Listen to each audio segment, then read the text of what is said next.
طلبہ کو لے کر میدان میں آ گئے، حتیٰ کہ وہ دن واقعہ پیش آیا کہ آپ کو جیل کی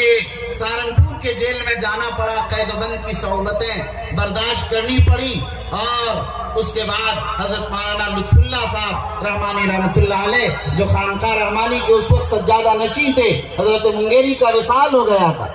حضرت مولانا یہاں سے تشریف لے گئے، شیخ الاسلام حضرت مدنی کو لیا اور دونوں بزرگ جیل گئے مولانا منت اللہ رحمانی رحمۃ اللہ علیہ سے ملنے کے لیے۔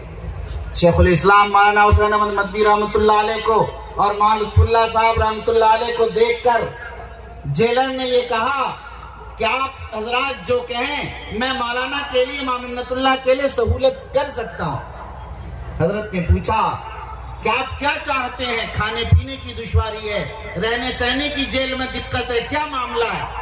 انہوں نے فرمایا کہ ساری صعوبتیں منت اللہ اسی طرح برداشت کرتا رہے، لوگوں کو آگاہ کرنا، لوگوں تک تشہیر کرنا، لوگوں کو ارتداد سے بچانا اور اس طوفان سے دنیا کو مطلع کرنا، یہ ہمارے تمام مریدین کی ذمہ داری ہے۔ وہ جانتے تھے کہ یہ وقت کی ضرورت ہے، اس لیے کہ سرکار دو جہاں محمد الرسول اللہ صلی اللہ علیہ وسلم نے حضرت منگیری کے طالب علمی کے زمانے میں جب وہ علی گڑھ میں کچھ دن حضرت مولانا لطف اللہ صاحب سے پڑھ رہے تھے، اس زمانے میں ہی فرمایا کہ میں نے ایک خواب دیکھا، اور خواب میں سرکار دو عالم صلی اللہ علیہ وسلم تشریف لائے اور مولانا محمد علی منگیری رحمۃ اللہ علیہ سے کہا کہ یہ اٹھنے کا وقت ہے، اٹھ جائیے اور فتنوں کا مقابلہ کیجئے اور دین کے تحفظ کا سامان کیجئے۔ سرکار دو عالم صلی اللہ علیہ وسلم نے خواب میں بتایا تھا۔ اسی زمانے سے انہوں نے عیسائیت کے لیے تحریک شروع کی، یہ سلسلہ چلتا رہا، جس کے بارے کسی تفصیل کے بتانے کی ضرورت نہیں، سبھی جانتے ہیں کہ عیسائیت کے خلاف آپ نے کتنی کتابیں لکھی، تقریباً 100 سے زائد کتابیں رد عیسائیت پر آپ نے لکھی، 100 سے زائد کتابیں قادیانیت کی تردید میں آپ نے لکھی۔ پاکستان سے اور اب بعد میں خود دیوبند سے 3 ضخیم جلدوں کے اندر حضرت منگیری کے وہ رسائل چھپ بھی گئے۔ تو بہرحال مجھے عرض کرنا تھا کہ حضرت منگیری رحمت اللہ علیہ کو آپ نے دیکھا کہ وہ خانقاہ میں بیٹھ کر صرف درویش نہیں تھے خانقاہ کے، وہ صرف صوفی نہیں تھے کہ انہیں ارد گرد کا کچھ پتہ نہ ہو، بلکہ پورے ملک کا جائزہ ان کے سامنے تھا، حالات ان کے سامنے تھے، وہ چاہے تعلیم کے میدان کا ہو، وہ چاہے سماجی میدان کا ہو، وہ چاہے سیاسی میدان میں ہو، ہر میدان میں اگر آپ دیکھیں گے تو ان کے مجاہدان کارنامے آپ کے سامنے خوب صاف طور پر نظر آئیں گے۔ میرے بھائیوں، حضرت مولانا محمد علی منگیری رحمت اللہ علیہ کے بارے آپ اچھی طرح اجلاس میں سنتے چلے آ رہے ہیں۔ حضرت امیر شریعت رابع مولانا سید شاہ منت اللہ رحمانی رحمت اللہ علیہ کے بارے تو آپ بخوبی سنتے رہے ہیں، آپ میں سے بہت سے لوگوں نے انہیں دیکھا، ملاقات کی ہے، برتا ہے، اور ان کی زندگی کے نقوش آپ کے سامنے آج بھی۔ حضرت منت اللہ رحمانی رحمت اللہ علیہ کا معاملہ یہ تھا کہ ابھی صرف 13-14 سال کی عمر ہے، 15-16 سال کی عمر ہے، طالب علمی کا زمانہ ہے، دارالعلوم دیوبند میں پڑھ رہے ہیں، شیخ الاسلام مولانا حسین احمد مدنی رحمۃ اللہ علیہ کی خدمت اور صحبت میں وقت گزر رہا ہے، ہندوستان کی آزادی کی لڑائی لڑی جا رہی ہے،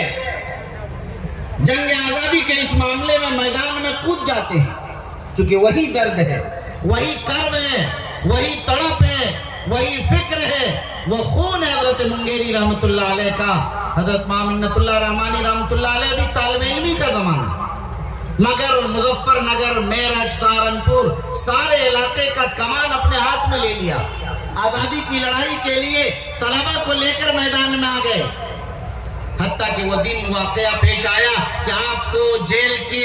سہارنپور کے جیل میں جانا پڑا، قید و بند کی صعوبتیں برداشت کرنی پڑی، اور اس کے بعد حضرت مولانا لطف اللہ صاحب رحمانی رحمت اللہ علیہ جو خانقاہ رحمانی کے اس وقت سجادہ نشین تھے، حضرت منگیری کا وصال ہو گیا تھا، حضرت مولانا یہاں سے تشریف لے گئے، شیخ الاسلام حضرت مدنی کو لیا اور دونوں بزرگ جیل گئے مولانا منت اللہ رحمانی رحمۃ اللہ علیہ سے ملنے کے لیے۔ شیخ الاسلام مولانا حسین احمد مدنی رحمۃ اللہ علیہ کو اور مولانا لطف اللہ صاحب رحمۃ اللہ علیہ کو دیکھ کر جیلر نے یہ کہا کہ آپ حضرات جو کہیں میں مولانا کے لیے منت اللہ کے لیے سہولت کر سکتا ہوں۔ حضرت نے پوچھا کہ آپ کیا چاہتے ہیں؟ کھانے پینے کی دشواری ہے، رہنے سہنے کی جیل میں دقت ہے، کیا معاملہ ہے؟ انہوں نے فرمایا کہ ساری صعوبتیں منت اللہ اسی طرح برداشت کرتا رہے گا، اگر آسانی ہوگی تو تمام جتنے لوگ جیل میں بند ہیں ان سب کے لیے سہولت ہوگی، نہیں ہوگی تو کسی کے لیے نہیں ہوگی۔ منت اللہ اللہ کی رضا کے لیے جیل آیا ہے اور اللہ کے نام لینے کے لیے اور اس ملک کو آزاد کرانے کے لیے آیا ہے، ہم یہاں سہولت نہیں تلاش کریں گے۔ ہاں اگر سہولت دینا چاہتا ہے تو صرف ایک کہ یہ جو پینٹ دیا گیا ہے جس میں گھٹنا بھی کھل جا رہا،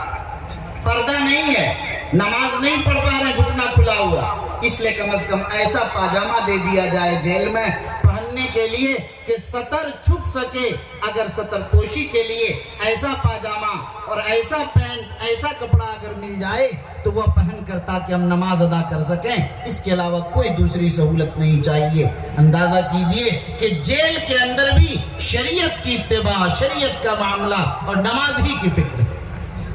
بہرحال مجھے بات بہت مختصر کرنی ہے، مجھے یہ عرض کرنا تھا کہ خانقاہ رحمانی کی صوفیہ جہاں ذاکر تھے، شاغل تھے، جہاں وہ اللہ کے ذکر میں اور اللہ کی یاد میں اور اسی مراقبے میں وقت گزارا کرتے تھے، مجاہدے میں بھی ان کی زندگی گزری۔ حضرت منت اللہ رحمانی رحمۃ اللہ علیہ جب یہاں آئے اور 1934 کا وہ زلزلہ پیش آیا اور پھر جو حالات یہاں پیش آئے وہ آپ سب کے سامنے ہیں۔ اس زمانے میں آپ اسی خدمت کے اندر لگ گئے۔ 1936 کے اندر آپ نے دیکھا کہ آپ ایم ایل اے کی حیثیت سے جیت کر اور کامیاب ہو کر آئے۔ 1938 کے اندر یہ سارا معاملہ جو آپ نے دیکھا پیش آیا۔ 1942 میں جامعہ رحمانی کی بنیاد رکھی گئی۔ یہ ساری خدمات آپ دیکھ رہے ہیں اور اس کے بعد جب معاملہ پیش آیا 1956 میں آپ امام شریعہ کے امیر شریعت بنائے گئے، دارالعلوم دیوبند کے شورا کے رکن بنائے گئے۔